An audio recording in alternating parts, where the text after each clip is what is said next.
ವೇದವಾಕ್ಯವನ್ನೆಲ್ಲ ಮೋದಗಿ ಕನ್ನಡಲಿ ಬೋಧಿಸುತ್ತ ಜನರ ವೇದಮತಿ ಕೆಡಲಿರುವ ಸಾಧುಗಳಿಗೆ ಮಣಿಯುವೆನು ಸಾಧುಗಳಿಗೆ ಮಣಿಯುವೆನು ನಿಜವನ್ನರಿಸುವ ಶ್ರೀ ನಿಜ ಗುಣಿಯ ಗ್ರಂಥವನು ನಿಜವಾಗಿ ಕೇಳಿ ನಿಜಗೋಣ ಮೂಡಿಸುವ ಸುಜನರಿಗೆ ನಿತ್ಯ ನಮಿಸುವೆನು ಸುಜನರಿಗೆ ನಿತ್ಯ ನಮಿಸುವೆನು ಜೀವರಿಗೆಲ್ಲ ಅದ್ವೈತ ಬೋಧಾದಿ ಸುಧಾರನ್ನಾಗಿ ಗೈದಾಸಿ ಜಡಿಸಿದ್ದ ಸಿದ್ಧಾರೂಢರಿಗೆ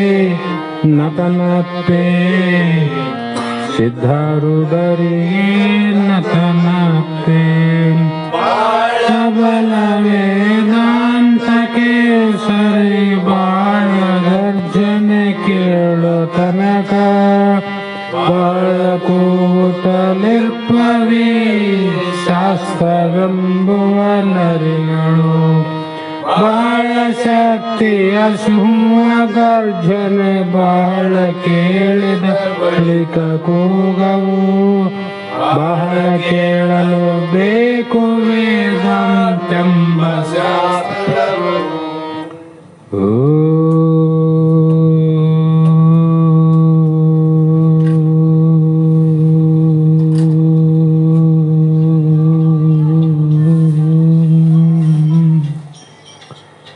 अनंत जन्म संप्राप्त कर्म बंध विदायिनी आत्मा ज्ञान प्रदानेन तस्मै श्री गुरवे नमः. सिद्ध सद्गुरु पादाब्जं जननी जनकस्तता तत्वोपदेशकर्तारं नत्वा भक्तिपुरस्सरं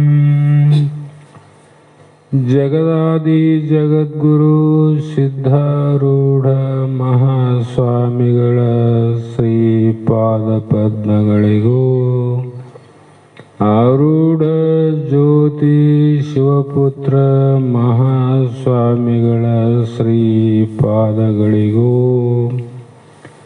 ಶ್ರೋತ್ರಿಯ ಬ್ರಹ್ಮನಿಷ್ಠ ಬ್ರಹ್ಮಲೀನ ಸದ್ಗುರು ಬಸವಾನಂದರ ಚರಣ ಕಮಲಗಳಿಗೂ ಅನಂತ ದೀರ್ಘ ದಂಡ ಪ್ರಣಾಮಗಳನ್ನು ಸಮರ್ಪಿಸುತ್ತ ಸದ್ಗುರು ಸಿದ್ಧಲಿಂಗಪ್ಪ ತಾತ ಕಪಗಲ್ ಇವರನ್ನು ಮನದೋಳು ಧ್ಯಾನಿಸುತ್ತ ತಮ್ಮೆಲ್ಲರಿಗೂ ವಂದಿಸುತ್ತ ಈ ದಿನ ಶ್ರೀಮನ್ ನಿಜಗುಣ ಯೋಗಿಗಳು ರಚಿಸಿದಂಥ ಪರಮಾನುಭವ ಬೋಧೆ ಎನ್ನುವ ಗ್ರಂಥದ 4ನೇ ಸಂಧಿಯ 11ನೇ ಸೂತ್ರ ಇಂದಿನ ಆಧಾರದ ವಿಷಯವಾಗಿದ್ದು, ನಿನ್ನೆಯವರೆಗೂ ಯಾವ ಯೋಗಿ ಈಶ್ವರ ಜ್ಞಾನದ ಸ್ವರೂಪ ಸಾಕ್ಷಾತ್ಕಾರವನ್ನು ಮಾಡಿಕೊಂಡಂಥ ಆ ಜ್ಞಾನಯೋಗಿ ಜೀವನ್ಮುಕ್ತ, ಆತನಿಗೆ ದೇಹ ಆದಿ ಲಯ ಅಂದರು. ದೇಹದ ಮೇಲೆ ಮೋಹ ಇಲ್ಲ, ಇಂದ್ರಿಯಾದಿಗಳ ಮೇಲೆ ಮೋಹ ಇಲ್ಲ, ವಿಷಯಾದಿಗಳ ಮೇಲೆ ಮೋಹವಿಲ್ಲ, ಮತ್ತು ಮನ ಬುದ್ಧಿ ಚಿತ್ತ ಅಹಂಕಾರ ಅಲ್ಲದೆ ನಾನು ಜ್ಞಾನಿ ಅನ್ನುವಂಥ ಭಾವ ಕೂಡ ಇಲ್ಲದಂಥ ವ್ಯಕ್ತಿಗೆ ಜೀವನ್ ಮುಕ್ತ ಅಂತ ಹೇಳಿದರು. ಹಾಗಾಗಿ ಇಲ್ಲಿ ಆತ ಹೇಗಿರ್ತಾನೆ, ಜಗತ್ತನ್ನು ಹೇಗೆ ನೋಡ್ತಾನಪ್ಪ? ಅಜ್ಞಾನಿಗಳು ಜಗತ್ತನ್ನು ನೋಡ್ತೀವಿ, ಜ್ಞಾನಿಗಳು ಜಗತ್ತನ್ನು ನೋಡ್ತಾರೆ.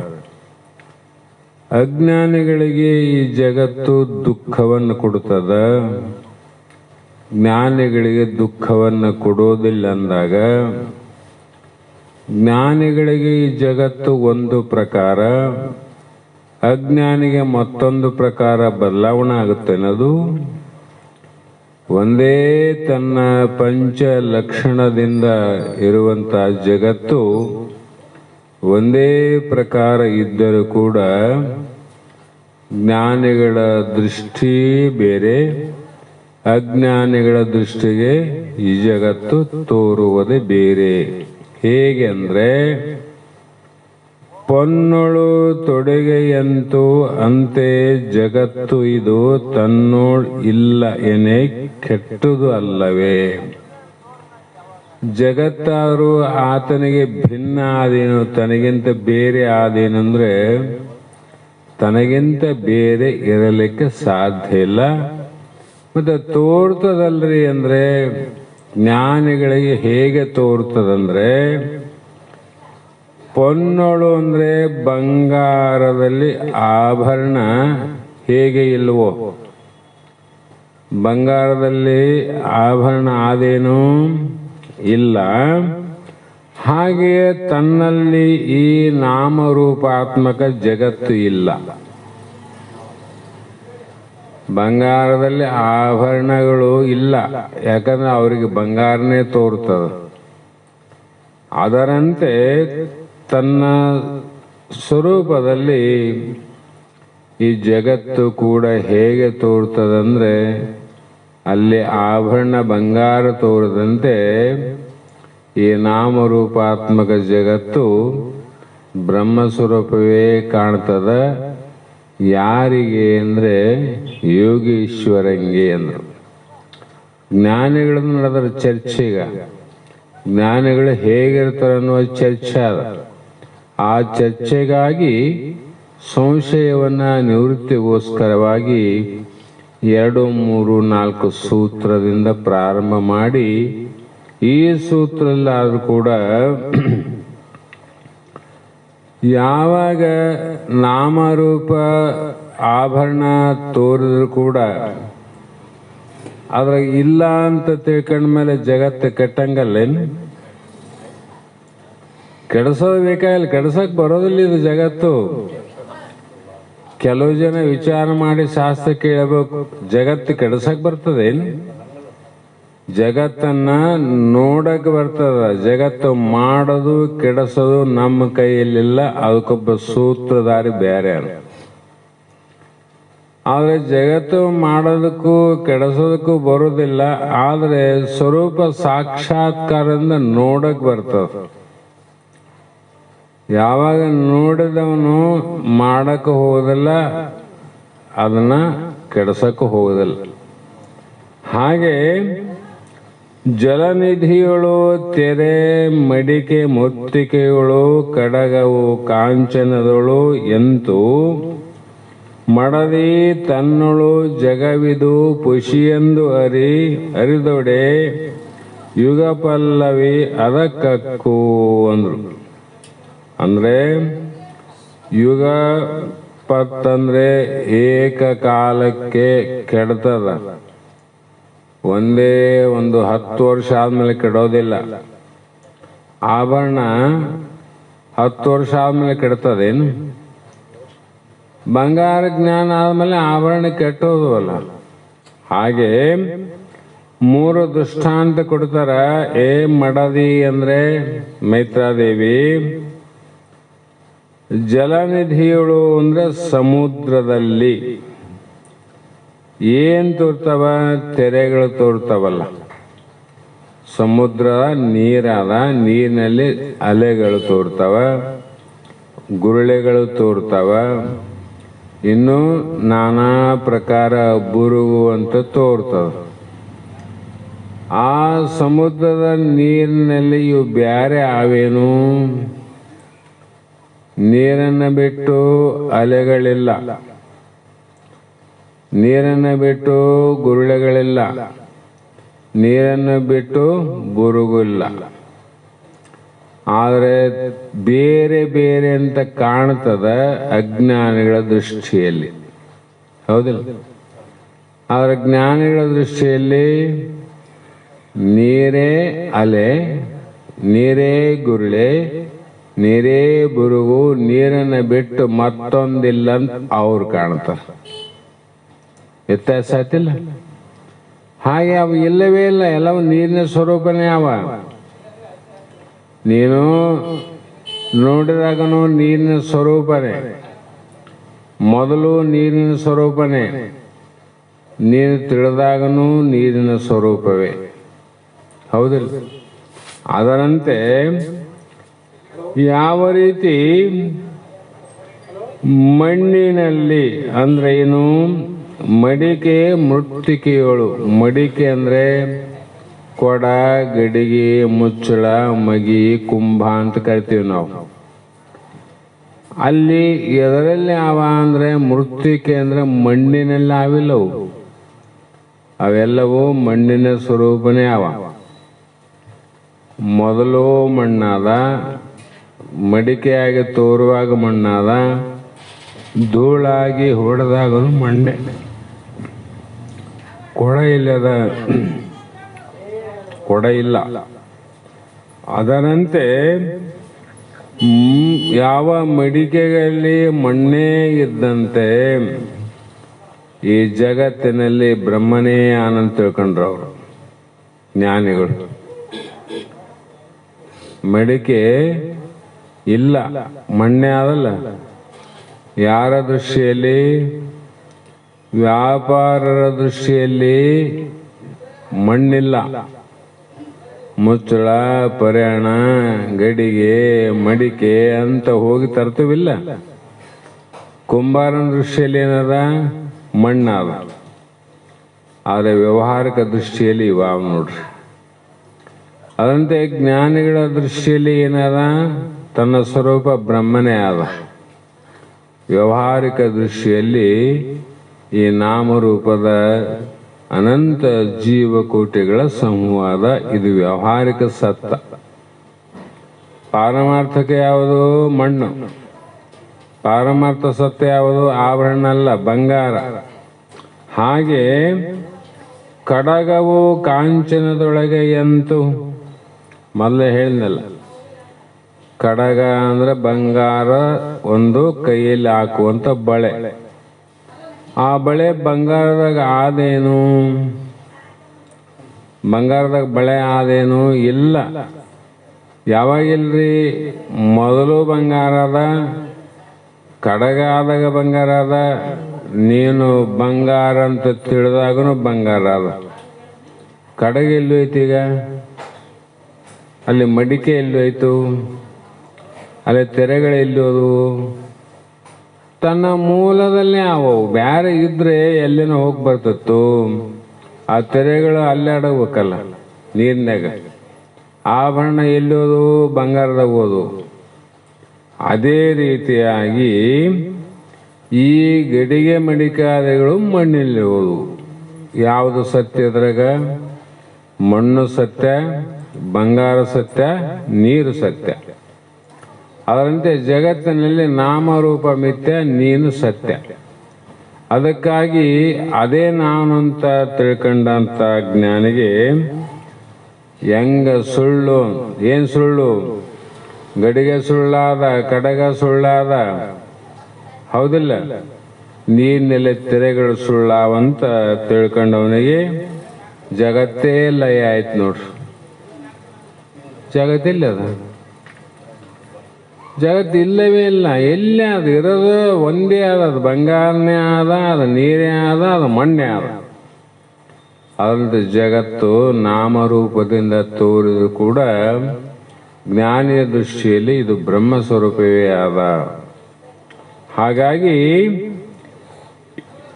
ಇಲ್ಲಿ ಜಗತ್ತನ್ನು ನೋಡುವಾಗ ಜ್ಞಾನಿಗೆ ರಾಗದ್ವೇಷಗಳು ಇರೋದಿಲ್ಲ. ಈ ರೀತಿ ನೋಡಿದಾಗ ರಾಗ ಇಲ್ಲ, ದ್ವೇಷ ಇಲ್ಲ. ನಾಮರೂಪ ದೃಷ್ಟಿಯಿಂದ ನೋಡಿದಾಗ ರಾಗ ದ್ವೇಷ ಉತ್ಪತ್ತಿ ಆಗ್ತವ. ಅದು ಹೆಚ್ಚು ಕಡಿಮೆ ಅಂತ ಆಗ್ತದೆ. 10 ತೊಲೆ 5 ತೊಲೆ ಬಂಗಾರ ಇಟ್ರೆ 10 ತೊಲೆ ಹೆಚ್ಚಾಗ್ತದ, 5 ತೊಲೆ ಕಡಿಮೆ ಆಗ್ತದ. 10 ತೊಲೆಯ ಬೆಲೆ ಹೆಚ್ಚಾಗ್ತದ, 5 ತೊಲೆಯ ಬೆಲೆ ಕಡಿಮೆ ಆಗ್ತದ. ಆದ್ರೆ ಬಂಗಾರ ನೋಡೋನಿಗೆ ಏನು ಹೆಚ್ಚಿನಿಲ್ಲ, ಕಡಿಮೆ ಇಲ್ಲ, ಅಷ್ಟೇ.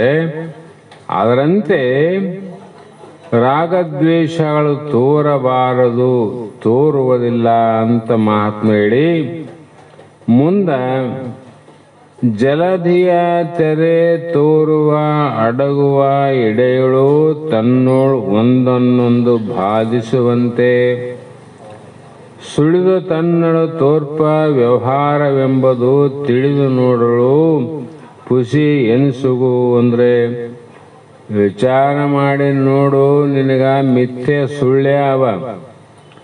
ಪೂರ್ಣ ವಿಚಾರ ಮಾಡಲಾರ್ದೆ ಅರ್ಧಮರ್ಧ ವಿಚಾರ ಮಾಡಿದ್ರೆ ಇವೆಲ್ಲ ಸಂಶಯ ಬರ್ತಾವ.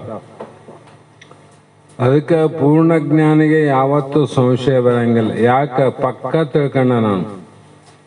ಹೇಗೆಂದ್ರೆ ಜಲಧಿಯ ಅಂದ್ರೆ ಸಮುದ್ರದ ತೆರೆಯು ತೋರುವ ಅಡಗುವ ವೇಳೆಗಳು. ಹುಟ್ಟುವಾಗ, ಹುಟ್ಟಿ ತೋರುವಾಗ ಮತ್ತೆ ಅಡಗುವಾಗ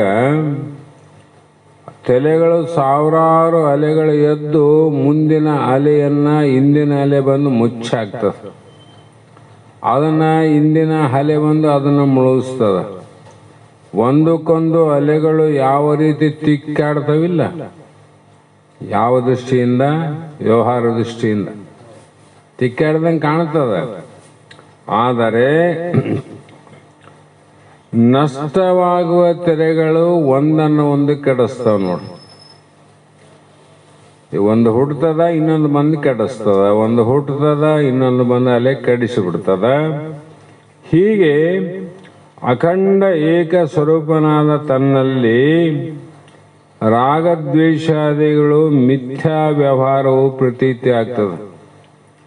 ಜ್ಞಾನಿಗಳಲ್ಲಿ ಏನಪ್ಪಾ, ಎಲ್ಲರಂತೆ ರಾಗ ಅದ, ಬೇಕು ಅಂತ ಅದ, ಇದು ಬೇಡ ಅಂತ ಆದಂದ್ರು ಕೂಡ ಇದು ಯಾವುದು ಅಂದ್ರೆ ಇದು ಆತ್ಮನಲ್ಲೇ ನಡೆದರೂ ಕೂಡ ನೀರಿಗೆ ಬಾಧೆಗಳಾವೇನು? ಯಾವ ಅಲೆಗಾದರೂ ದುಃಖ ಆಗ್ಯದೇನು? ಯಾವುದು ಅಲೆ ಸೋತದ, ಯಾವುದನ್ನ ಅಲೆ ಗೆದ್ದದೇನು?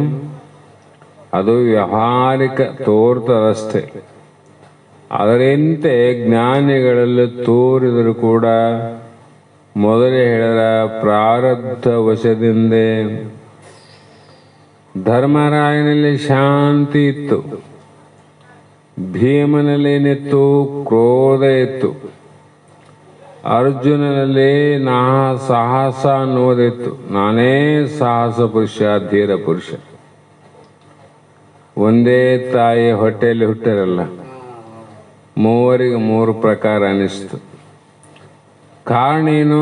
ಅವರವರ ಪ್ರಾರಬ್ಧ ಅನುಸಾರವಾಗಿ ಒಬ್ಬ ಶಾಂತನಾಗಿರುವವನು, ಸುಪ್ತನಾಗಿರುವನು, ಏನೇ ಆದರೂ ಕೂಡ ಆ ರಾಗದ್ವೇಷದ ಬಾಧೆ ಆತಗಿಲ್ಲ.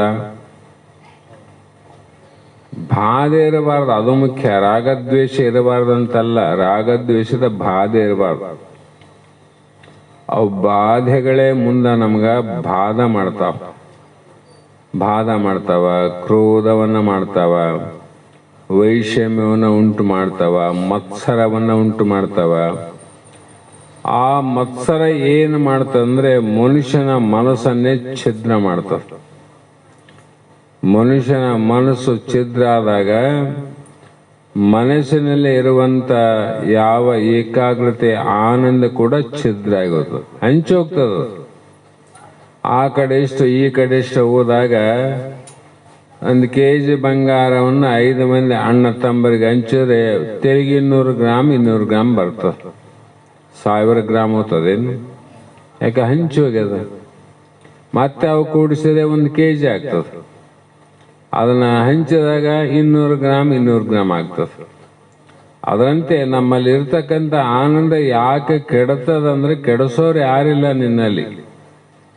ನಿನ್ನ ರಾಗದ್ವೇಷಗಳೇ, ನಿನ್ನ ಅಜ್ಞಾನವೇ, ನಿನ್ನ ಅಲ್ಪ ತಿಳುವಳಿಕೆಯೇ ನಿನ್ನ ಆನಂದವನ್ನು ನೀ ಹಾಳು ಮಾಡ್ಕೊಂಡಿದ್ದಿ ವಿನಃ ನಿನ್ನ ಆನಂದವನ್ನು ಕೆಡಿಸಲಿಕ್ಕೆ ಯಾರು ಇಲ್ಲ. ನೀನೇ ಮಾಡ್ಕೊಂಡಿದ್ದೆ ಅಂತ. ನೀನೆಲ್ಲ ಅನುಭವ ಏನ್ರಿ ನಿದ್ರಾವಸ್ಥೆ. ನಿದ್ರೆಯಲ್ಲಿ ಆನಂದ ಕೆಟ್ಟದನ್ನ ಯಾರಿಗನ ಕೆಟ್ಟಿಲ್ಲಲ್ಲ. ಎದ್ದಾಗ ಯಾಕೆ ಕೆಡ್ತದ? ನಿದ್ದೆಯಲ್ಲಿ ಕೆಡಿಸೋರು ಯಾರು ಇಲ್ಲ, ಅದಕ್ಕೆ ಕೆಟ್ಟಿಲ್ಲ. ಮತ್ತೆ ಜಾಗೃತದಲ್ಲಿ ಕೆಡ್ತದಂದ್ರೆ ನಿನ್ನ ಮನಸ್ಸಿನ ರಾಗದ್ವೇಷಗಳೇ ನಿನ್ನ ಕೆಡಿಸಿದವು ನೋಡು. ಇವತ್ತ ಏನಾದರೂ ಸಿಕ್ಕಿತ್ತು ಸಾಕಪ್ಪ ಅಂತ ಅನ್ಕೊಂಡು ನಿದ್ದೆ ಚಂದ ಮಾಡಿದೀವಿ. ಮುಂಜಾನೆ ಎದ್ದುಗಳೇ ಮತ್ತೆ ಬೇಕು ಅಂದಾಗ ನಿದ್ದೆ ಆನಂದ ಕಿತ್ಕೊಂಡು ಹೋಯ್ತು ನೋಡು. ಯಾರು ಕೆಡಿಸದ್ ನಿನ್ನ? ಮತ್ತೆ ಇದು ಬೇಕು ಅಂತ ಯಾಕೆ ಅಂತಿದ್ದಿ ಅಂದ್ರೆ ನಿನ್ನ ಮೂಲ ಅಜ್ಞಾನದಿಂದ. ನಿನ್ನ ನೀ ತಿಳಿಲಾರ್ದ ನಾನೆಂಬ ಅರಿವಿಲ್ಲದೆ ಅದು ಬೇಕು ಇದು ಬೇಕಂತೀವಿ, ಎಲ್ಲವೂ ಸುಳ್ಳೆ. ಹಾಗಾಗಿ ದ್ವೇಷಾದಿಕ ಮಿಥ್ಯ ವ್ಯವಹಾರವು ಪ್ರತೀತಿ ಆಗ್ತದ. ಅಲ್ಲಿ ಸುಳ್ಳಾದಲ್ಲಿ ವ್ಯವಹಾರ ಸಮುದ್ರದಾಗ ಒಂದ್ರ ಮೇಲೆ ಅಲೆ ಇನ್ನೊಂದು ಒಡದಂಗ ಬಡದಂಗ ಆಗ್ತಾವ, ಸುಳ್ಳು ವ್ಯವಹಾರ. ಅದರಂತೆ ಅನೇಕ ವಿಚಿತ್ರ ವ್ಯವಹಾರವು ಜ್ಞಾನಿಯಲ್ಲಿ ತೋರಿದರೂ ಕೂಡ ಸ್ವಪ್ನದಂತೆ ಸುಳ್ಳಾಗಿ ಕಾಣ್ತದ, ಅಜ್ಞಾನಿಗಳ ಸತ್ಯ ಕಾಣ್ತದ. ಹೀಗೆ ತನ್ನಲ್ಲಿ ಜಗತ್ತು ತೋರ್ತದಂತ ತಿಳ್ಕೋರಿ, ಅಥವಾ ತೋರದೇ ಇರಲಿ, ಇದು ಸುಳ್ಳು ಎಂದು ತಿಳಿಯಬೇಕು ಅಂತಾರೆ ಅವರು. ತೋರಿದರೂ ಸುಳ್ಳೆ, ತೋರದಿದ್ದರೂ ಸುಳ್ಳೆ. ಹೇಗೆ ಸುಳ್ಳು ಅಂದ್ರೆ ತೋರಿದೊಡೆಯೇನು ತೋರದೊಡೆಯೇನು ಜಗವಿದು ನೀರೇ ನೀನರಿ ಪುಷಿ ಹೌದೆಂದು. ತೋರಿ ಜಲದಿಯೊಳ್ ಅಡಗುವ ತೆರೆಯಂತೆ ಬೇರೆ ಏನು ನುಡಿ ಮಿಥ್ಯಾ ವ್ಯವಹಾರ. ಅಂದ್ರೆ ಶ್ರೀಹಳಾದ ಮೈತ್ರೆ, ಸಮುದ್ರದಲ್ಲಿ ತೋರಿ ಅಡಗುವ ಏನು ಅಲೆಗಳು ಹಿಂಗ ಹುಟ್ಟುತ್ತಾವ, ದಂಡಿ ಬರೋದ್ರಾಗ ಅಡಗ್ತಾವ ನೋಡ್ರಿ. ಈ ಕಡೆ ಹುಟ್ಟಿದವು, ಈ ಕಡೆ ಅಡಗಿದವು. ಅವು ತೋರ್ತಾವ, ನಾಶ ಆತಾವ ಅಂತ ಅರ್ಥ ಅಲ್ಲ. ಆ ಅಲೆಗಳನ್ನ ನಾಶ ಮಾಡಕ ಯಾರನ್ನ ಪ್ರಯತ್ನ ಮಾಡ್ಯಾರೇನು? ತಾವೇ ಬರ್ತಾವ, ತಾವೇ ಹೋಗ್ಬಿಡ್ತಾವ. ಹೀಗೆ ಈ ಜಗತ್ತು ಅಲೆಗಳಂತೆ ತೋರಿದೊಡೆಯೇನು, ಅಲೆಗಳಂತೆ ನಾಶ ಆದ್ರೇನು? ನಿನಗೇನು ಬಾಧೆ ಅದನಲ್ಲಿ? ಸಮುದ್ರ ದಂಡಿಗೆ ನಿಂತಿದ್ದಿ, ನೋಡ್ತಿದ್ದಿ, ಏನ್ ದಿಕ್ಕು ತಪ್ಪಿ ಬರ್ತಾವ, ಒಂದ್ರ ಮೇಲೆ ಒಂದು ಬಂತು ಅಂತಂದ್ರೆ ಮತ್ತೆ ಹೋಗ್ಬಿಡ್ತಾವ.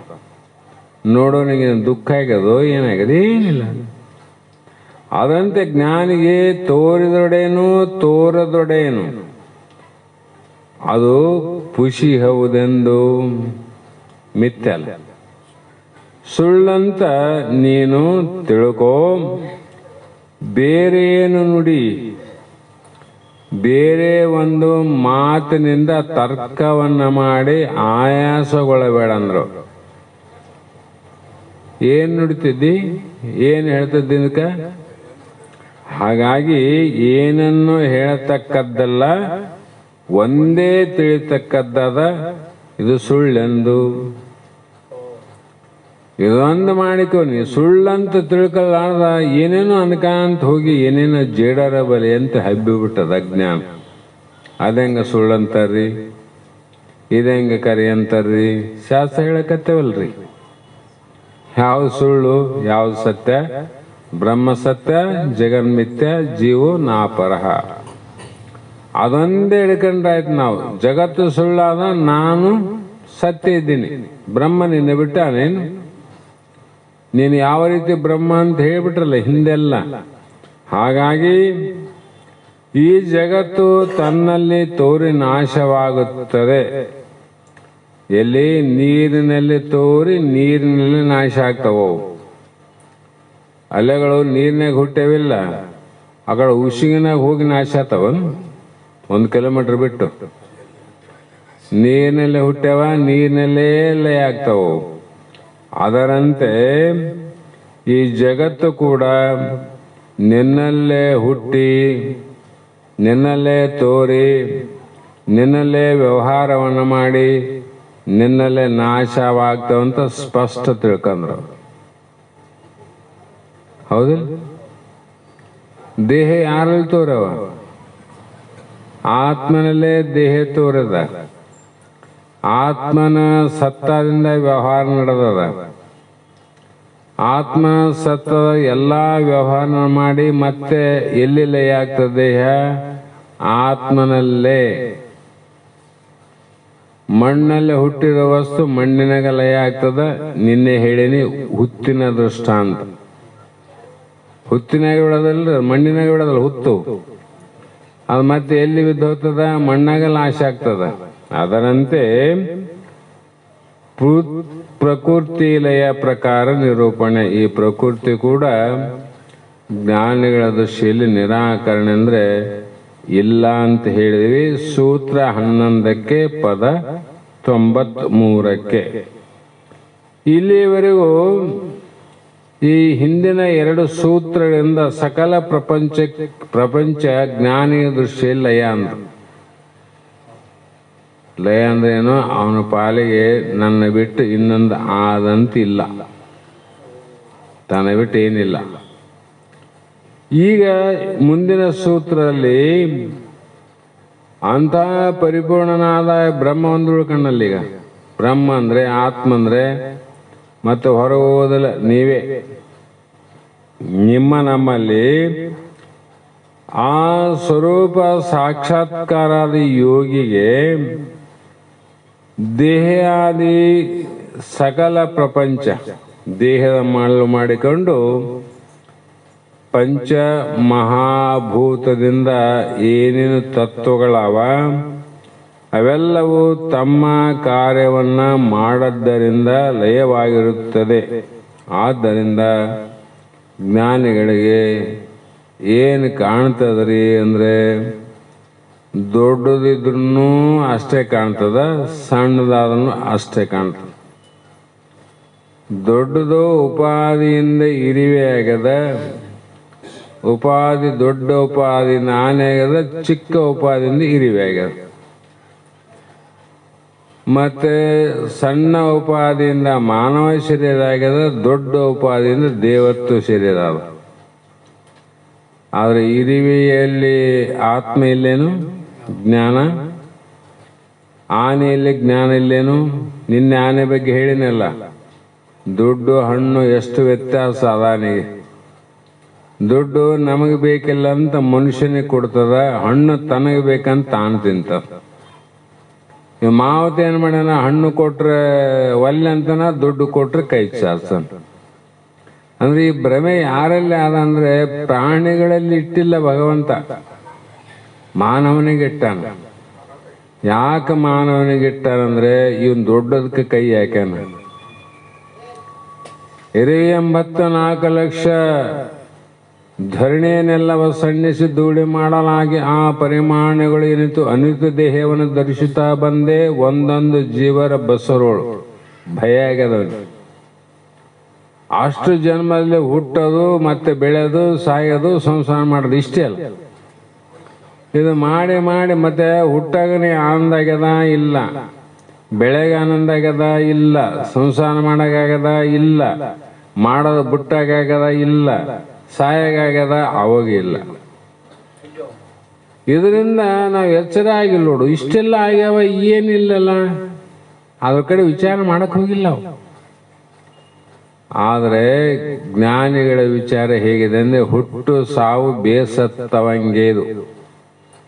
ಶಾಸ್ತ್ರ ಯಾರಿಗೆ ಬೇಕಾಗ್ಯದ?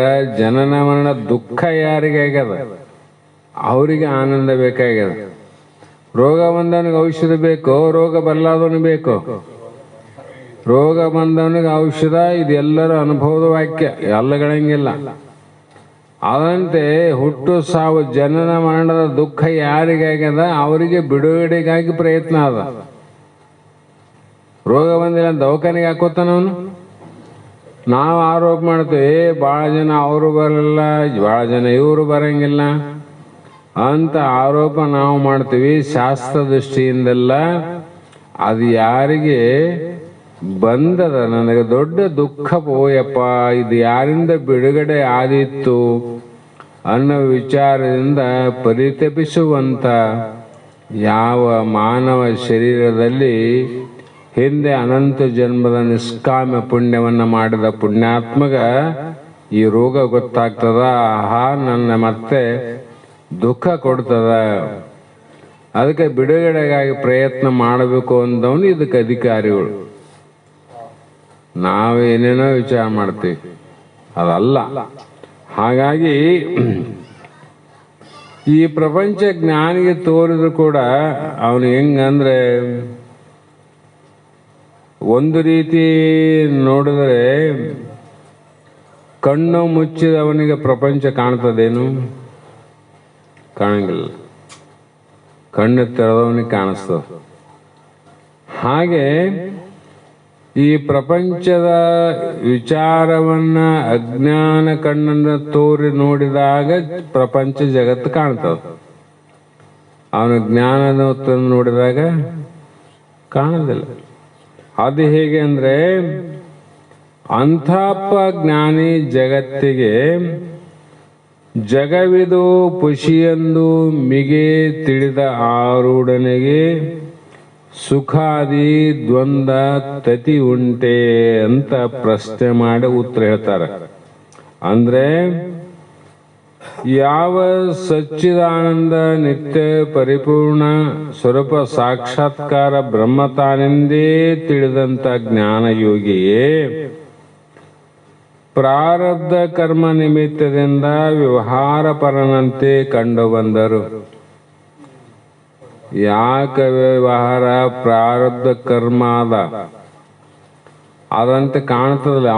ಅವರು ವ್ಯವಹಾರ ಮಾಡ್ತಾರ್ರಿ, ನಾವು ಮಾಡ್ತೇವೆ, ಇವರು ಜ್ಞಾನ ಅಂತ ಹೆಂಗ್ ಅನ್ಬೇಕು ಅಂತ ಬರ್ತಾವಲ್ಲ ಪ್ರಶ್ನೆ. ಅವನು ಹೇಗೆ ಪ್ರಾರಬ್ಧ, ಇವತ್ತು ನಾನು ಒಬ್ರಿಗೆ ಹೇಳ್ತಿದ್ದೆ ಪ್ರಾರಬ್ಧ ಬಗ್ಗೆ. ಒಂದು ಮಾತು ಬಂದಿತ್ತು ಬರ್ಕರಿ ಪುಸ್ತಕ ಅಂತ ಹೇಳಿನಿ. ಅದು ಹೇಗೆಂದ್ರೆ, ಪ್ರಾರಬ್ಧ ಅನ್ನುವಂಥದ್ದು ಅದು ಪ್ರಯತ್ನದ ಇಂದ ಪ್ರಾರಬ್ಧ ಬರಂಗಿಲ್ಲ ನೋಡ್ರಿ. ಇದು ಬರ್ಕರಿ ಬೇಕಾದ್ರೆ ಪ್ರಯತ್ನದಿಂದ ಪ್ರಾರಬ್ಧ ಎಂದೂ ಬರಂಗಿಲ್ಲ. ಪ್ರಾರಬ್ಧದಿಂದನೇ ಪ್ರಯತ್ನ ನಡೀತದ. ಅರ್ಥ ಆಯ್ತಿಲ್ಲ? ಅದಕ್ಕಾಗಿ ನಾವು ಎಷ್ಟು ಏನೇನು ಆಗ್ಬೇಕಂತ ಎಷ್ಟು ಪ್ರಯತ್ನ ಮಾಡಿಲ್ಲ. ಯಾಕಾಗ್ಲಿಲ್ಲಪ್ಪ? ಅದು ಪ್ರಯತ್ನ, ನೀ ಮಾಡುವ ಪ್ರಯತ್ನದಿಂದ ಪ್ರಾರಬ್ಧ ನೀನ್ ಮಾಡ್ದಂಗೆ ಬರಂಗಿಲ್ಲ. ಅದು ಹಂಗ ಬರಂಗಿದ್ರೆ ಈ ಜಗತ್ತಿಗೆ ಎಲ್ಲರೂ ಏನೇನಾಗ್ತದೆ ಗೊತ್ತಿದೆ. ನಿನ್ನ ಸಹಜವಾಗಿ ಪ್ರಶ್ನೆ ವಿಚಾರ ಮಾಡಕ್ ಪ್ರಶ್ನೆ ಮಾಡಿದ್ದೀವಿ ನಾವು, ಅವ್ರೇನು ಸುಮ್ಮನೆ ಕೇಳಿಲ್ಲ.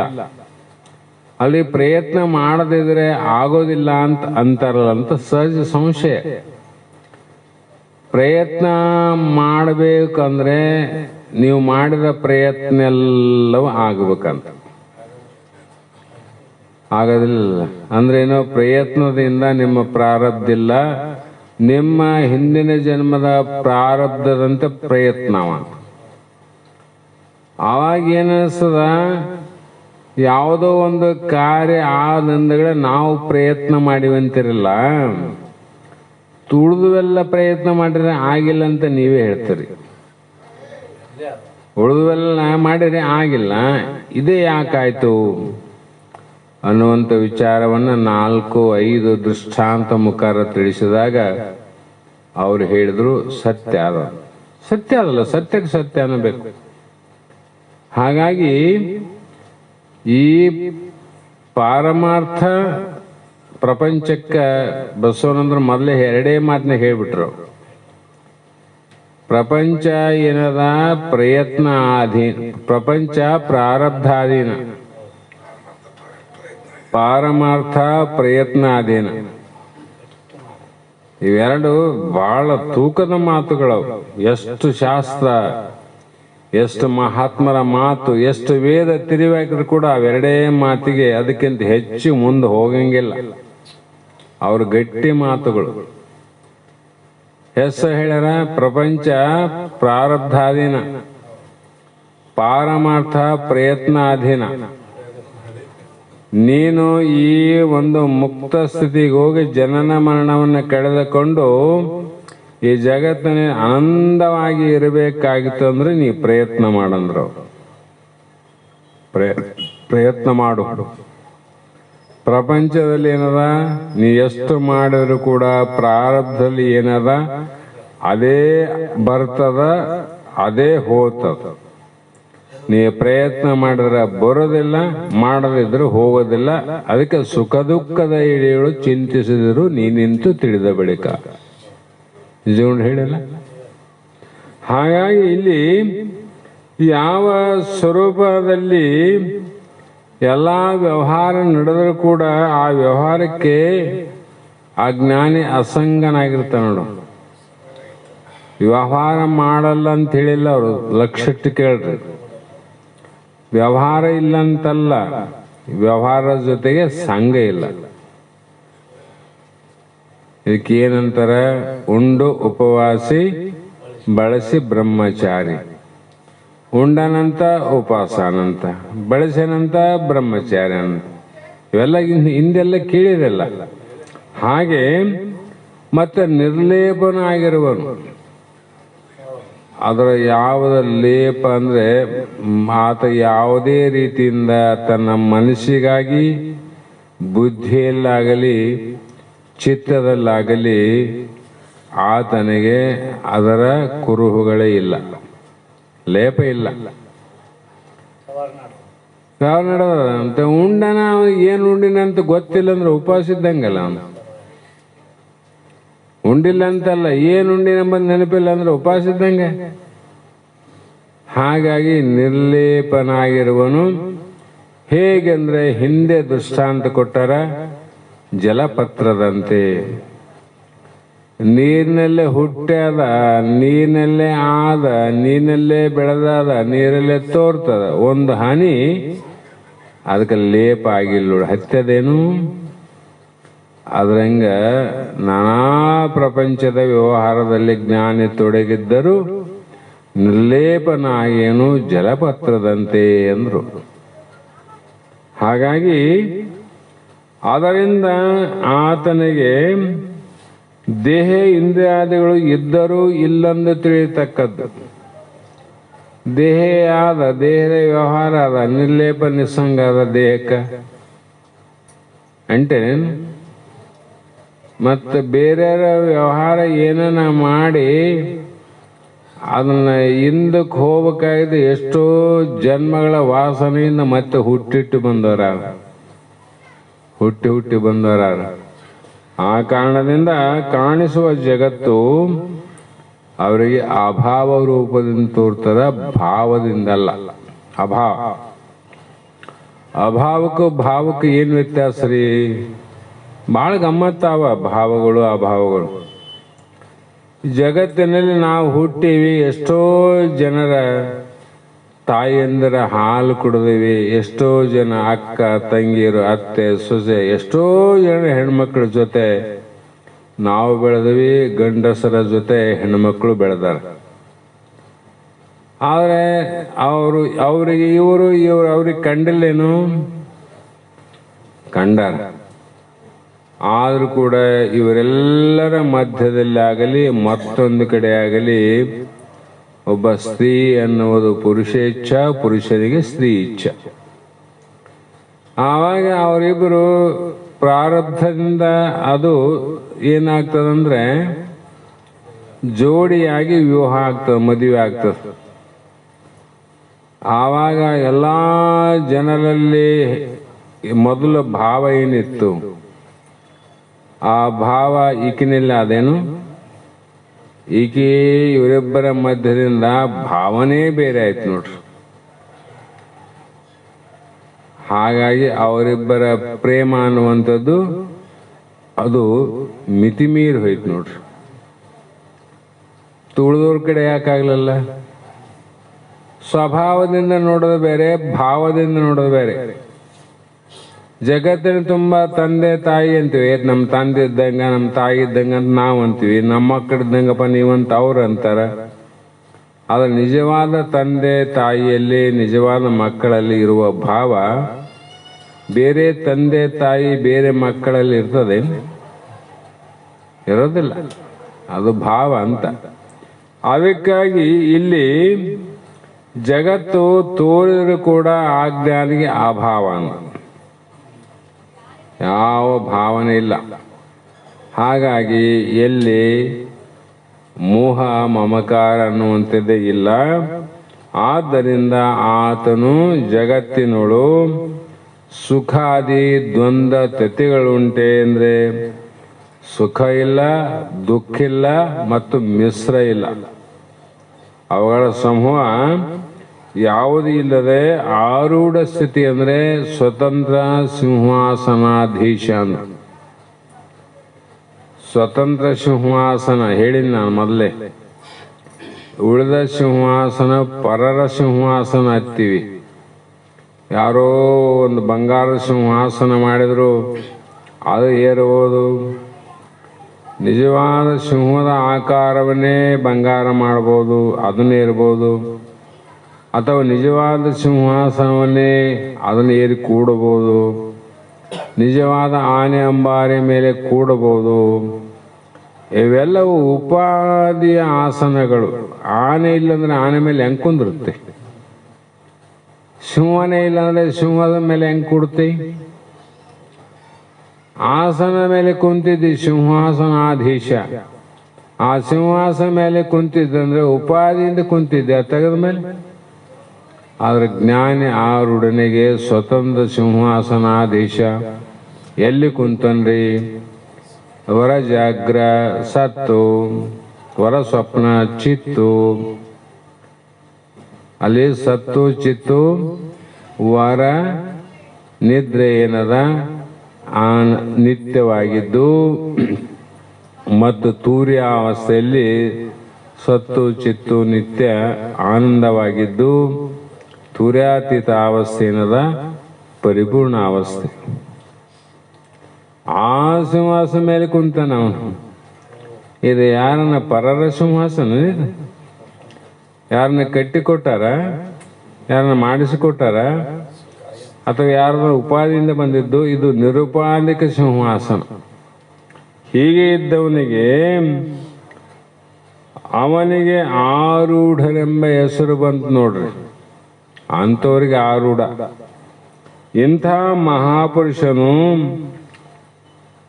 ಆತನಲ್ಲಿ ಸುಖನಿಲ್ಲ, ದುಃಖನಿಲ್ಲ, ಮಾನನಿಲ್ಲ, ಅಪಮಾನ ಇಲ್ಲ, ರಾಗಿಲ್ಲ, ದ್ವೇಷ ಇಲ್ಲ. ಇನ್ನೂ ಅನೇಕ ರೀತಿಯ ಜನನ ಮರಣ ಹಸಿವು ತೃಷೆ ಯಾವೂ ಒಂದಿಲ್ಲ. ಹಾಗಾಗಿ ಆತನ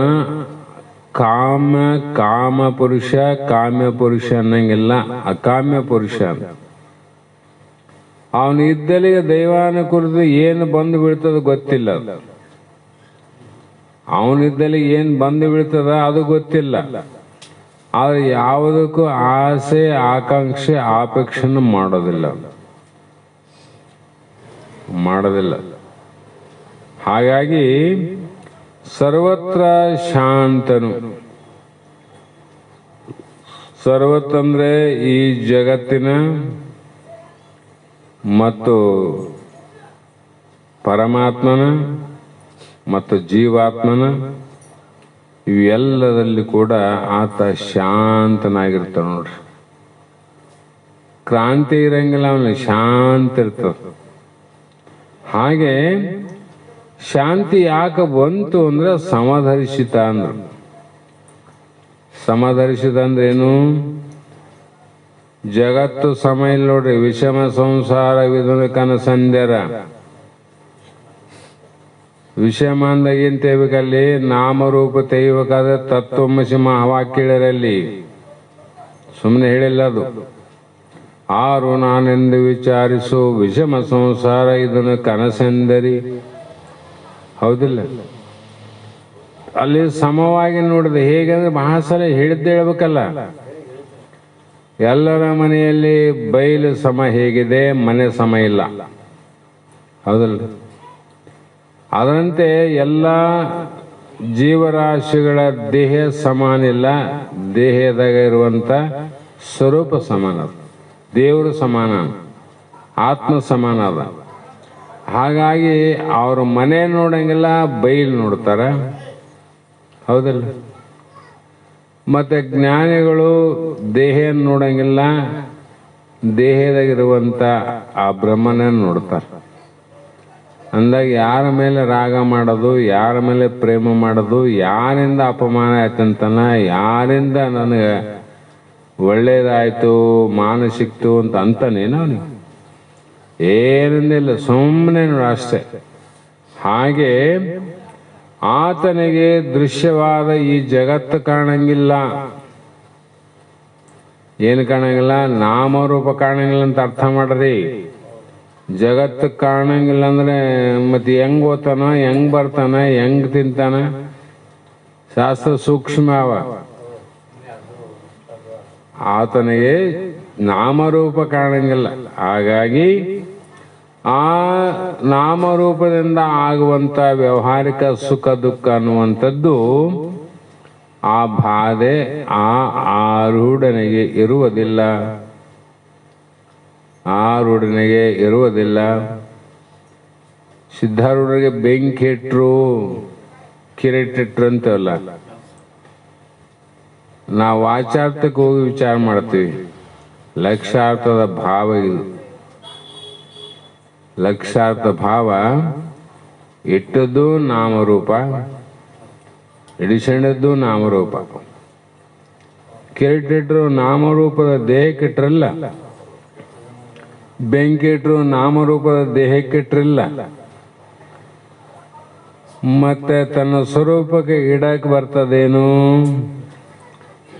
ಅಂತ ಹಿಂಗ ತಿಳ್ಕೊಂಡು ಕಿರೀಟ ಇಟ್ಟಂತ ವ್ಯಕ್ತಿ ಮೇಲೆ ಅದು ಪ್ರೇಮ ಪಡಲಿಲ್ಲ, ಬೆಂಕಿ ಇಟ್ಟಂತ ವ್ಯಕ್ತಿ ಮೇಲೆ ದ್ವೇಷ ಮಾಡಲಿಲ್ಲ. ನೋಡು, ಇವರಿಬ್ಬರಲ್ಲಿ ಸಮತ್ವ ನೋಡಿದ್ರು. ಅಂದ್ರೆ ಇಟ್ಟವನು ಯಾವುದಕ್ಕಿಟ್ಟನ? ಅನಿತ್ಯವಾದ ದೇಹಕ್ಕಿಟ್ಟನ, ಆತ್ಮಗಲ್ಲ ಅಂತ ಕಂಡ್ರು. ಹಾಗಾಗಿ ಅವರಲ್ಲಿ ಕೂಡ ಏನು ನೋಡಿದ್ರು? ತಮ್ಮ ಸ್ವರೂಪವನ್ನೇ ನೋಡಿದ್ರೆ ವಿನಃ ನಾಮರೂಪನ ನೋಡಲಿಲ್ಲ ಅವರು. ನಾಮರೂಪ ನೋಡಿದ್ರಂದ್ರೆ ಅವನಿಗೆ ಬೇಕಾದ ಎಂತೆಂಥ ಶಕ್ತಿ ಸಾಮರ್ಥ್ಯ ಏನು ಬಾಯಿ ತೆರೆದು ನೋಡಿದ್ರೆ ಅದೇ ಆಗ್ಬೇಕು. ಅಂಥವರಿಗೆ ಅವ್ರಿಗೆ ಶಾಪ ಕೊಡ್ಲಿಕ್ಕೆ ಬರ್ತದಿಲ್ಲ, ಶಾಪ ಕೊಡಕ್ ಬರ್ತದಿಲ್ಲ. ಯಾಕೆ ಕೊಡ್ಲಿಲ್ಲ? ಅದನ್ನ ನೋಡ್ಲಿಲ್ಲ ಅಂತ ಅವರು. ಹಾಗಾಗಿ ಆರೂಢರಿಗೆ ಆ ತಾಕತ್ತು ಬಂತು ವಿಚಾರದಿಂದ. ಹೀಗೆ ತನು ಹಸು ಇಂದ್ರಿಯಾಳಿಗೆ ಇಲ್ಲ ಆತ್ಮನಿಗೆ ಸಾಧನವಿಲ್ಲದ ಎಂತು ವಿಷಯಗಳು ತನಗೆ ಮೇಳನವೆಂಬುದು ಅಹುದು ವಿಚಾರಿಸಲು ಅನಿತುಮು ಅಸತ್ಯಮಪ್ಪದು ಅದರಿಂದೇ ಅಂದ್ರು. ಈಗ ಸ್ವರೂಪ ಜ್ಞಾನಗಳ ಜ್ಞಾನಯೋಗಿಯೇ ಯಾವುದೋ ವಿಷಯಗಳನ್ನ ಸ್ವೀಕಾರ ಮಾಡ್ತಾರಲ್ಲ ಅವರು, ಅವರಿಗೆ ಅಜ್ಞಾನಿ ಜನರಂತೆ ಸುಖ ದುಃಖ ಆಗ್ಲೇಬೇಕಲ್ರಿ. ಅವ್ರಿಗೆ ಆಗೋದಲ್ಲ ಇವ್ರಿಗೆ ಆತವಂದ್ರೆ ಅದಂಗ ಸಾಧ್ಯ ಅಂತಂದ್ರೆ ಆತನಿಗೆ ಸುಖ ದುಃಖ ಆಗ್ಬೇಕಾದ್ರೆ ಆತನ ದೃಷ್ಟಿಯಲ್ಲಿ ಇದು ಒಳ್ಳೇದು ಇದು ಕೆಟ್ಟದ್ದಂತಿದ್ರೆ ಒಳ್ಳೇದು ಮುಟ್ಟಿದಾಗ ಸುಖ ಆಗ್ತಿತ್ತು, ಕೆಟ್ಟದು ಮುಟ್ಟಿದಾಗ ಆನಂದ ಆಗ್ತಿತ್ತು. ಅವೆರಡು ಅವನಲ್ಲಿಲ್ಲ. ಹೇಗೆ ಅಂದ್ರೆ ಆತ್ಮನಿಗೆ ಅಂದ್ರೆ ಯಾರು? ನೀನೇ ಅಂತಿಲ್ಲಿ, ನೀನೇ ಆತ್ಮ. ನಿನಗ ಶರೀರ ಆದೇನು ಅಂದ್ರೆ ಆದ್ರೆ ಇಲ್ಲ, ಆದ್ರೆ ಇಲ್ಲ. ವ್ಯವಹಾರದಿಂದ ಅಜ್ಞಾನದಿಂದ ಜ್ಞಾನದಿಂದ ಇಲ್ಲಲ್ಲ ಸರಿ ನನಗ. ಮತ್ತೆ ಪ್ರಾಣ ಅದೇ ನಿನಗ ಪ್ರಾಣ ಇಲ್ಲ. ಮತ್ತೆ ಜ್ಞಾನೇಂದ್ರಿಯ ಕರ್ಮೇಂದ್ರಿಯ ಇವು ಆವೇನು ಆವ ಸುಳ್ಳಾಗ್ಯಾವ, ಸುಳ್ಳಾಗ್ಯಾವ, ಸತ್ಯವಾಗಿಲ್ಲ ಆತನಿಗೆ. ಆದ್ದರಿಂದ ಆ ಸತ್ಯನಾದ ಅಸಂಗ ಆತ್ಮನಿಗೆ ಸಾಧನೆ ಯಾವ ಸಾಧನೆ ಇಲ್ಲ. ಸುಳ್ಳು ಸಾಧನೆಯಿಂದ ಸುಳ್ಳನ್ನು ಮಾಡಬಹುದು ವಿನ ಸುಳ್ಳು ಸಾಧನೆಯಿಂದ ಸತ್ಯವನ್ನು ಸೃಷ್ಟಿ ಮಾಡಕ್ ಬರ್ತದೆ. ಸುಳ್ಳಿನಿಂದ ಆದದ್ದೆಲ್ಲವೂ ಸುಳ್ಳೇ ಅಂತ ತಿಳ್ಕೊಂಡವರಿಗೆ ಸಾಧನವಿಲ್ಲದ ಮೇಲೆ ಅವನು ಯಾವ ವಿಷಯ ಮುಟ್ಟದಂಗ. ಬಾಯಿ ಆದಂದ್ರೆ ಅದಕ್ಕೆ ನಾಲಿಗೆ ಆದ ಅಂತ ಅವನಿಗೆ ಜ್ಞಾನ ಇದ್ರೆ ರುಚಿ ನೋಡ್ತಿದ್ದ, ಬಂಧನ ಆಗ್ತಿತ್ತು. ಅವನಿಗೆ ಶಬ್ದ ಆದ ಅಂದ್ರೆ ಕಿವಿ ಆವ ಅಂತ ಗೊತ್ತಿದ್ರೆ ಶಬ್ದದ ಏನದ ಸುಶಬ್ದದಿಂದ ಆನಂದ, ದುಷ್ಟ ಶಬ್ದದಿಂದ ದುಃಖ ಆಗ್ತಿತ್ತು. ಅವನಿಗಿಲ್ಲಲ್ಲ. ಯಾಕೆಲ್ಲ? ನಿರಾಕಾರ ಅಂದಾಗ ವಿಷಯಗಳಿಗೆ ಸಂಬಂಧ ಯಾಗಾಗ್ತದಂತ. ತಿನ್ನೋ ಪದಾರ್ಥ ಅದ, ಅದನ್ನ ತಿಳಿಯುವಂತ ನಾಲಿಗೆ ಅದ, ಹೌದಲ್ಲ? ಅವಾಗ ಅದು ಗೊತ್ತಾಗ್ತದೆ. ಅವನ ಪಾಲಿಗೆ ನಾಲಿಗೆನೇ ಇಲ್ಲ. ಅವನ ನಾಲಿಗೆ ಇಲ್ದವನ ಬಾಯಿಗೆ ಏನಿಟ್ರು ಏನದ? ಆ ರುಚಿನ ಅನ್ನಂಗಿಲ್ಲ, ಕಹಿನ ಅನ್ನಂಗಿಲ್ಲ, ಸಿಹಿನ ಅನ್ನಂಗಿಲ್ಲ, ಬೇಸಾಯ್ತು ಅನ್ನಂಗಿಲ್ಲ, ಬೇಸಿಲ್ಲ ಅನ್ನಲ್ಲ. ಇದನ್ನು ಉದಾಹರಣೆ ಹೇಳ್ತೀನಿ. ಸದ್ಗುರುನಾಥ ಯಾವುದೇ ಜನ್ಮದ ಒಂದು ಪೂರ್ವ ಸುಕೃತದಿಂದ ಬಸವಾನಂದರಾಗಲಿ ಸಿದ್ಧಲಿಂಗ ತಾತನವರಲ್ಲಿ 8-10 ವರ್ಷ ಪರ್ಯಂತರಿದ್ರು. ಅದಕ್ಕೆ ಬೇಕಾದ ವ್ಯವಸ್ಥೆಯನ್ನು ಕೈಲಾದ ಮಟ್ಟಿಗೆ ಇದ್ದದರಲ್ಲಿ ನಮ್ಮ ಮನೆಯವರು ಕೂಡ ನಾವು ಆಫೀಸಿಗೆ ಹೋದ ನಂತರ ಅವರನ್ನು ಯಾವ ರೀತಿ ನೋಡಿಕೊಳ್ಳಬೇಕು ಅನ್ನುವ ಜವಾಬ್ದಾರಿ ಅವರ ಹೆಗಲ ಮೇಲಿತ್ತು. ಅವರು ಬಹಳ ಸಹಕಾರ ಕೊಟ್ಟರು ನಮಗೆ. ಒಂದು ವೇಳೆ ನಾವು ಶಾಸ್ತ್ರ ಕೇಳಾಗ ಎದುರಿಗಿದ್ದಾಗ ಅವ್ರನ್ನ ಸೇವಾದಿಗಳನ್ನ ಮಾಡಿ 8 ತಾಸು ಹೊರಗೆ ತಿರುಗಾಡಿ ಮನೆಗೆ ಬರೋದ್ರಾಗ ಅವ್ರ ಗತಿ ಏನಾಗ್ತಿತ್ತು. ನಾವು ಹೋದರೂ ಕೂಡ ಅವರೆಲ್ಲವನ್ನು ಜವಾಬ್ದಾರಿಯಿಂದ ಅವ್ರು ನೋಡ್ತಿದ್ರು. ಆ ಕಾರಣಕ್ಕಾಗಿ ಗುರುಗಳು ಇಲ್ಲಿ ಉಳ್ಕೊಂಡ್ರು ಅಂತ ಗೊತ್ತು. ಇಲ್ಲಿ ಹೇಳ್ತಕ್ಕಂಥ ವಿಚಾರ ಏನಂದ್ರೆ, ಅಷ್ಟು ವರ್ಷದ ಪರ್ಯಂತರ ಮನೆಯಲ್ಲಿ ಏನು ಮಾಡಿ ನೀಡಿದ್ರು ಕೂಡ ಊಟ ಮಾಡೋರು. ಬೆಳಗ್ಗೆ ಚಹಾ ಕುಡೋರು, 9 ಗಂಟೆಗೆ ಟಿಫಿನ್ ಮಾಡೋರು, ಇದ್ದದ್ದು ಏನೇ ಮಾಡಲಾರು, ಆ ಪ್ರಶ್ನೆ ಬೇರೆ. 12 1ಕ್ಕೆ ಡ್ಯೂಟಿ ಬಂದಮೇಲೆ ಸ್ನಾನ ಮಾಡಿಸೋರು, ಊಟ ಮಾಡೋರು. 4-5 ಗಂಟೆಗೆ ಸ್ವಲ್ಪ ಏನಾನ ಟಿಫಿನ್ನು ಒಂದೊಂದು ದಿವಸ ಮಾಡೋರು, ಒಂದು ದಿವಸ ಬಿಡೋರು, ಮತ್ತೆ ರಾತ್ರಿ ಊಟ ಮಾಡೋರು. ಅಷ್ಟು ದಿನ 8-10 ವರ್ಷದಲ್ಲಿ ಏನು ಮಾಡ್ಯಾರ, ಏನು ನೀಡ್ಯಾರ ಅದು ಅವ್ರಿಗೆ ಗೊತ್ತು. ನೀವು ಬೇಕಾ ಅಮೃತ ಸಮಾನದ ಹೋಳಿ ತುಪ್ಪ ಮಾಡಿ ನೀಡ್ರಿ,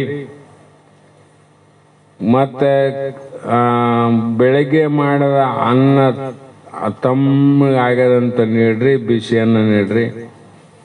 ಅವರು ಒಂದು ದಿನ ಇದು ಬಹಳ ರುಚಿ ಆದಲ್ಲ, ಒಂದು ದಿವಸ ರುಚಿ ಇಲ್ಲ ಅಂತ ಅಂದಿಲ್ಲ, ಎಂದೂ ಅಂದಿಲ್ಲ. ಬದ್ಲೇರಾದ್ರೆ ಹೆಣ್ಮಕ್ಳು ಸೇವೆ ಮಾಡೋದ ಬಿಡ್ತಿದ್ರು. ಏನಪ್ಪ ಈ ಮುದಕ್ಕ ಏನು ಮಾಡಿ ನೀನು ಚೊಲೋ ಆಗ್ಯದ ತಂಗಿ ಅಂತ ಹೇಳವಲ್ಲ, ಚೊಲೋ ಇಲ್ಲ ಅಂತ ಹೇಳಲ್ಲ ಅಂತ.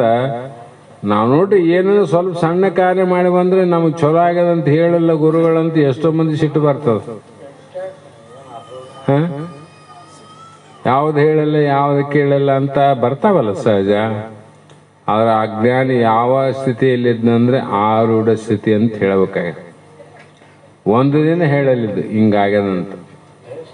ಹಾಗಾಗಿ ಯಾಕಂದ್ರೆ ಅವೆಲ್ಲವೂ ನಾಶ ಆಗ್ಯಾವರಲ್ಲಿ. ಹೀಗೆ ಆತನಿಗೆ ಸುಖ ದುಃಖಗಳಾದರೂ ಎಲ್ಲಿಂದ ಬರುವವು? ಎದರಿಂದ ಬಂತು? ಶಬ್ದದಿಂದ ಸುಖ ಇಲ್ಲ, ದುಃಖ ಇಲ್ಲ. ಸ್ಪರ್ಶದಿಂದ ಸುಖ ದುಃಖ ಇಲ್ಲ. ರೂಪದಿಂದ ಸುಖ ದುಃಖ ಇಲ್ಲ, ಆಮೇಲೆ ವಾಸನೆಯಿಂದ ಸುಖ ದುಃಖ ಇಲ್ಲ. ಹೀಗೆ ಪಂಚ ವಿಷಯ ಆದಿಗಳಿಂದ ಯಾವುದೇ ಸುಖ ಇಲ್ಲ. ಯಾಕಂದ್ರೆ ಸಾಧನೆಗಳಿಲ್ಲಲ್ಲ. ಸಾಧನೆ ಉಂಡಿಲ್ಲೇನು? ನಾವು ಒಪ್ಪತ್ತು ಊಟಕ್ಕೆ ಎಲ್ಲೇನು ಹೋಗಿ ಬರೋದ್ರಾಗ ದಾರಿಡು ಮನೆಗೆ ಮುಟ್ಟಿದ್ರೆ 3 ಸಲ ಮಾತಾಡ್ತೇವೆ, ಚಲೋ ಆಗಿತ್ತಪ್ಪ, ಇದು ಚಲೋ ಆಗಿಲ್ಲ ನಾವಂತೀವಿಲ್ಲ. ಯಾಕಂದ್ರೆ ನಮ್ಗೆ ಇನ್ನ ಇಂದ್ರಿಯಾದಿಗಳ ಮೇಲೆ ವಿಷಯಾದಿಗಳ ಮೇಲೆ ನಮ್ಗೆ ಭಾವ ಅದಂತ, ಅದಕ್ಕೆ ನಮ್ಗೆ ಗೊತ್ತಾಗ್ತದ ಚಲೋ ಆಗ್ಯದ ಚಲೋ ಇಲ್ಲ ಅಂತೇಳಿ.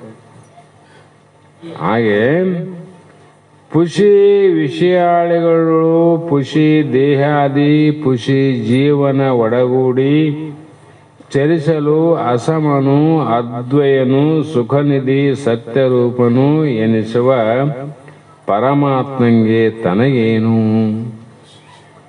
ಇಲ್ಲಿ ಪುಷಿ ವಿಷಯಾಳಿಗಳು ಅಂದ್ರು ಸುಳ್ಳಾದ ವಿಷಯಗಳು. ವಿಷಯ ಸುಳ್ಳಾವಿಲ್ರಿ, ಎಲ್ಲ ಸುಳ್ಳಾವ. ಯಾಕೆ ಸುಳ್ಳಾದವು? ಸುಳ್ಳಿಗೆ ಹುಟ್ಟ್ಯಾವ, ಸುಳ್ಳಾದವು ಅಂತ.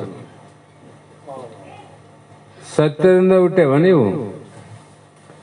ಸುಳ್ಳಾದ ಮಾಯೆಯಿಂದ ಸುಳ್ಳಾದ ದೇಹವನ್ನು ತೊಟ್ಟು ಸುಳ್ಳಾಗಿ ತೋರಿ ಸತ್ಯವನ್ನ ಮರೆಮಾಚಿ ಸುಳ್ಳೇ ಸತ್ಯದಂತೆ ನಟನೆ ಮಾಡ್ತದಲ್ಲ, ಇದಕ್ಕೆ ಮಮಾಯ ಅಂತ ಕರೆದ.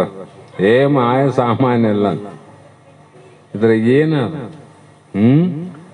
ಹಾಗಾಗಿ ಸುಳ್ಳು ಜೀವನು.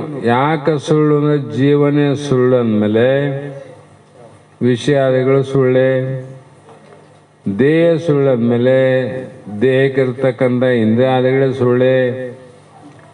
ಇವೆಲ್ಲ ಕೂಡಿಕೊಂಡು ವ್ಯವಹಾರ ಮಾಡಿದರು ಆ ಅಸಮನು ಅಂದ್ರೆ ಆತನ ಸಮಾನ ಸಜಾತಿ ವಿಜಾತಿ ಭೇದ ರಹಿತವಾಗಿರ್ತಕ್ಕಂಥ ಅದ್ವಯನಾದ ಆತ್ಮ ಏನಲ್ಲ ನಮ್ಮಲ್ಲಿ ಅದಲ್ಲ. ಎಲ್ಲರಲ್ಲಿ ಒಂದೇ ಆದ, ಬೇರೆ ಬೇರೆ ಅವ. ಎಲ್ಲರ ಮನೆಗೆ ಬಯಲು ಒಂದೇ ಆದ, ಅದರಂತೆ ಎಲ್ಲ ಜೀವಿಗಳಲ್ಲಿ ಆತ್ಮ ಒಂದೇ ಆದ, ಬೇರೆ ಬೇರೆ ಇಲ್ಲ. ಆನಂದಮಯನಾದ ಅವನು ಏನನ್ನ ಆನಂದಮಯ ಅಂದ್ರು.